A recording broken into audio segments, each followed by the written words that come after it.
For this part of the video, I just want to focus on a quick set of extra items that I also have, that I also like to use on occasion. I consider these more of an extra compared to the main items that we spoke about, the Pentel brush pen, the fine liner, and the pencil. But they are interesting choices to have in your arsenal if you're looking to pursue a style of drawing that is similar to mine. Before that, I just want to quickly refer, like I said before, that Pentel has also the waterproof version of their brush pen. So just as a quick aside, this is the non-waterproof version. You can see that it is the non-waterproof because it has a black body. And then there is the one that has a gray body. This one is waterproof as well. These two on the left, waterproof. This one, non-waterproof. So this is important for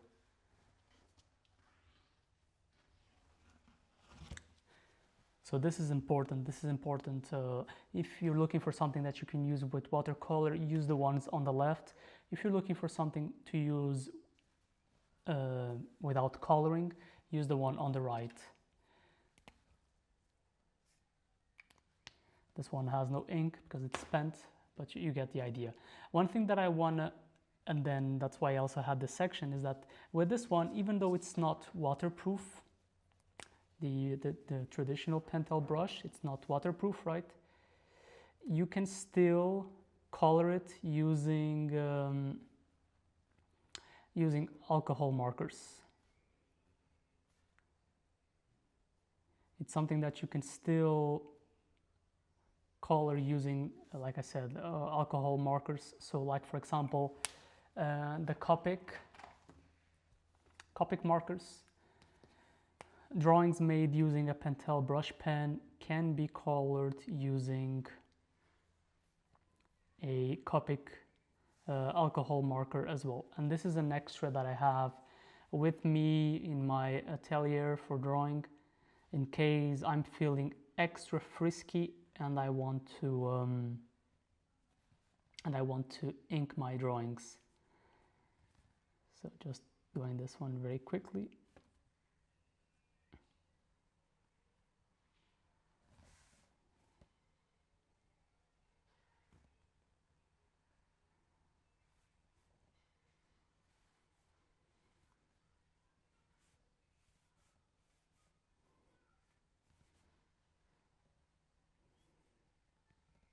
So even though the ink is not waterproof, if I wait for the ink to dry, I can then color it using the Copic marker, and it gives a nice extra oomph effect to the drawing. And it's worth noting that Copic, they have a lot of brushes, but it's not the only player in the market for alcohol markers.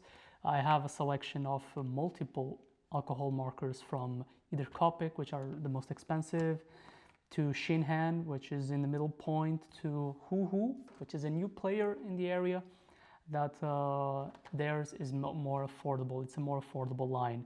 Either way, try, if you like coloring your drawings, consider alcohol markers. It gives that a manga look, but you can also go hyper realistic with them in combination with coloring pencils. Another tool that I want to highlight is the Pentel Brush Sign Pen Artist. This is probably their hardest brush pen to use, simply because it is super thin. It's a super thin brush,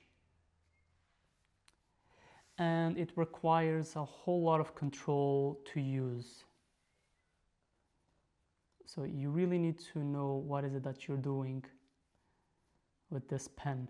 And it's very hard to hide mistakes with it, let's say. You can still go with a thick line, but for the most part,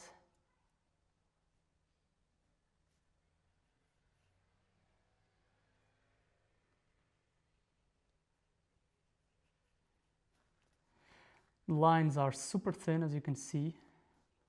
which makes it a very unforgiving pen. I'm aware that this pen, at least in Switzerland, it's going to be discontinued from sale exactly because of that, because people find it very hard to use. Personally, I think it's a tremendous tool to have. People really enjoy seeing the finished drawing made using these pens. They are not waterproof, but the lines that you can get out of it, if you know what you're doing, are so expressive. And yeah, it's a very technical pen, very hard to use, but if you can master it, tremendous pen. I really enjoyed using it. We talked a bit about the Kuretake pens, and this one is very popular. This is the Bimoji pen, if I'm not mistaken. This one is waterproof. It comes with multiple sizes. Because it is waterproof, the ink is darker. And I'm at this point in my life, I don't know what to draw anymore. But the ink is noticeably darker than non-waterproof ink.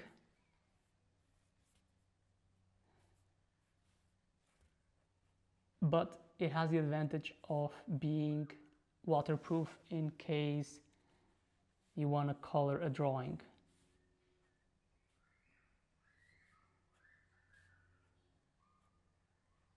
So for example, if I wanted to put watercolor here, it would be very easy because I would just need to wait for the ink to dry, and I will be able to put watercolor on this doodle here.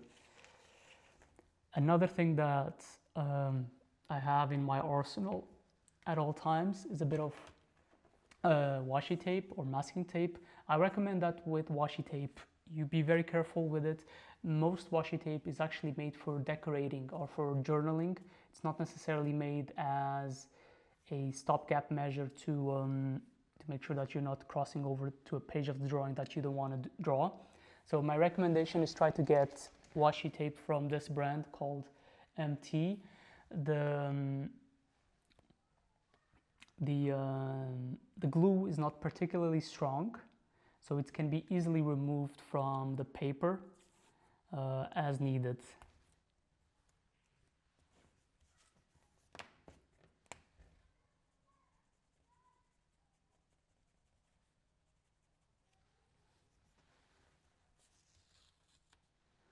So this is how you achieve that effect of limiting a line.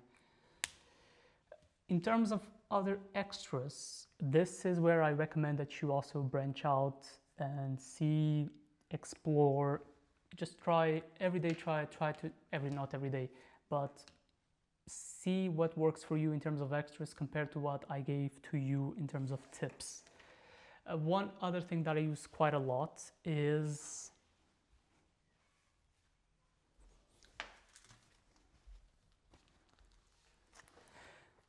as I was saying, one other thing that I use quite a lot right now is screen tones. Our screen tones, these are very hard to find. Traditional screen tones, hand applied. I really like using them. You can find them through their website. I might try to have a dedicated course just for this. It's not overly complex, but I think the main challenge right now is actually sourcing these things. It can be very hard. And for screen tones, you just need a screen tone sheet, and you also need a knife as well. Usually a scalpel knife, it's what you need to effectively employ screen tones. Yeah, there's so much material that's available. It can be overwhelming to sometimes to choose what is it that you want to do. And it's my recommendation. Pick something that you like and then use it to the best of your ability. And try to be consistent as well. This is very important. Try to be consistent with one material, one technique, if you are pressed for time. For example, these brush pens that I talk about so much, they have their own, how do I put it? it's a bit of a rite of passage being able to use them. Your hand needs to get accustomed to the fact that every single line has weight variation. So your hand needs to get accustomed to that. It can be very hard. In particular, in the case of the Sign brush pen, the one that I'm using right now, the lines can be so thin, right? The lines can be so thin, you see here, and there's, at the same time, there's a bit of a gradation, that just to be able to comfortably use this pen alone takes a couple of hours, and not to say a couple of months. And that's why I think it's being discontinued in some markets as well. But the results are simply incredible if you get good at it.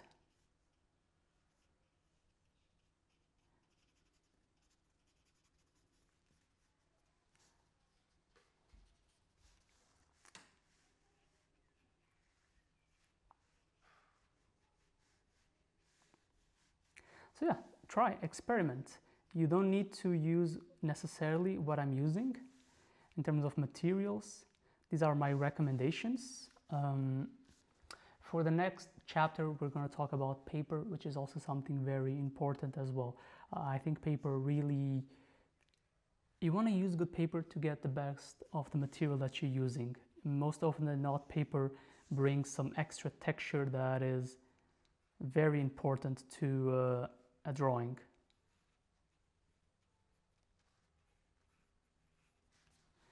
So yeah, see you on the next video.